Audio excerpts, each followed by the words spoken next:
Hello, I'm Mario Toneguzzi, and this is Real Estate Spotlight. Joining me today is Elton Ash, who is Regional Executive Vice President with RENX of Western Canada.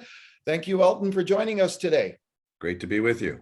All right, let's talk about a news release and a report that you folks at RENX put out today, looking at prices and sales across the country.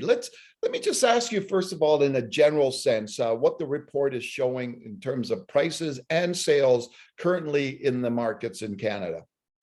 Well, certainly what it's shown us and through our research and surveys across the country, 2021 has been an extraordinary year is the best way to describe it in all senses of the word, no matter what industry you're in, really. But when it comes to real estate, it's been an absolutely crazy year with double-digit price escalations, huge demand, short inventory, strong consumer confidence. And what we were looking at is, what does 2022 going to look like?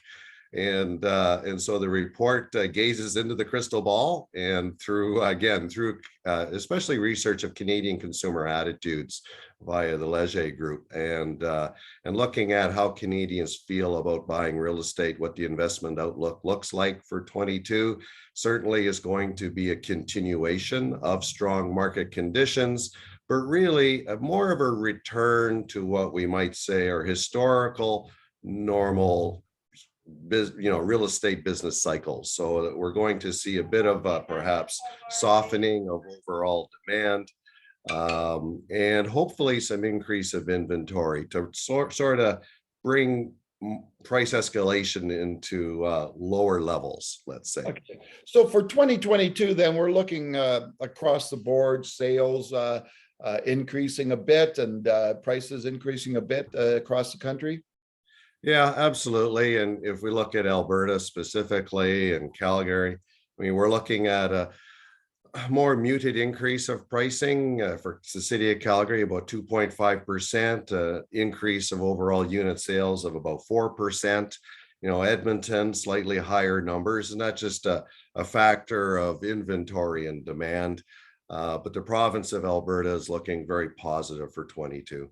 Okay, let's talk about Alberta for a second here, and the affordability here. We're seeing, I think, a lot of interest from people outside the province. It's particularly in places like Toronto and in Vancouver, where prices are quite high in comparison. Does Alberta's affordability continue to be a positive, perhaps attraction for other people to move here? Well, that's absolutely the case, Mario, and you've really hit it on the head as to why Alberta will continue to do well with real estate pricing. And oil has recovered, good news economically for the province as well. And so it just is a huge attraction, and you look at the lifestyle that's also afforded, with the Rockies and skiing and, you name it, sort of thing. It draws people. The other factor that's going to be an influence in real estate of all sectors, whether that's rental or purchase, is there's going to be an increase to immigration. We're going to get back to more historic norms in that as well. So all of this is working in Alberta's favor. Okay. The report mentioned that in a survey that I think it was 26% of people surveyed desired to purchase a home while the interest rates were low. So do you see then that kind of demand in the next few months, December, January, February, when things kind of slow down, still remaining high simply because those interest rates are low and people want to get in before they go up?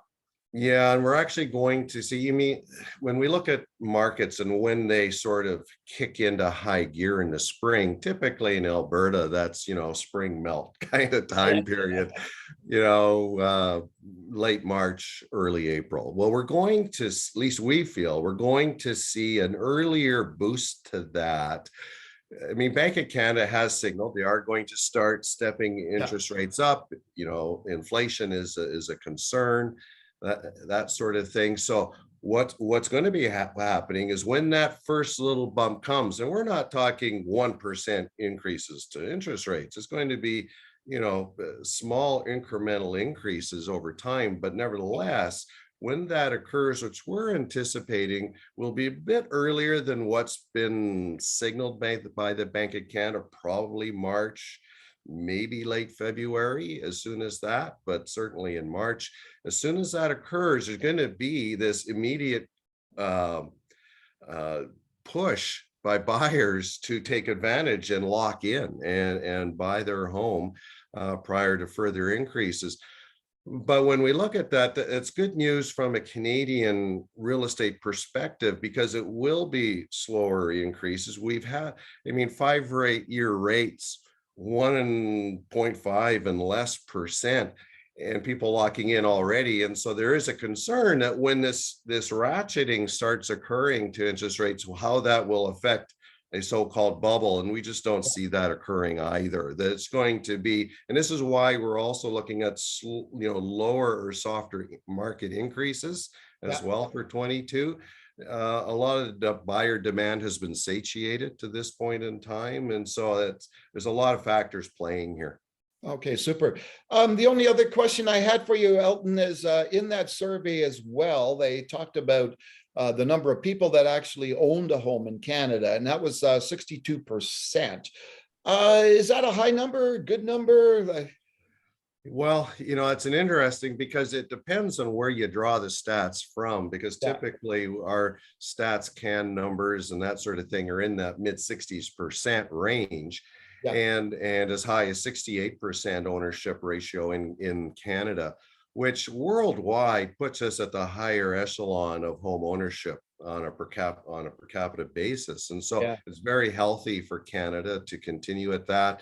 We do have a housing supply shortage, right from multifamily residential rental through to luxury single family detached type of thing. And so it plays into the overall housing stock and what's available, but absolutely Canada is well positioned, and we're very lucky to have that type of ownership rate occurring.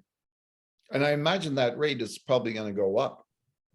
Well, certainly through our survey with Leger, Canadians love home ownership, and we all aspire to that. And that is, stability, raising your family in a home. It all comes together in that Canadian lifestyle point of view. And so, home ownership is at everyone's goal. Absolutely. Yeah. All right. Super. Well, thank you, Elton, for joining us today. You're sure welcome, Mario. All right. That was Elton Ash, who is Regional Executive Vice President with RENX of Western Canada. I'm Mario Toneguzzi, and this has been Real Estate Spotlight. Thanks for joining us today.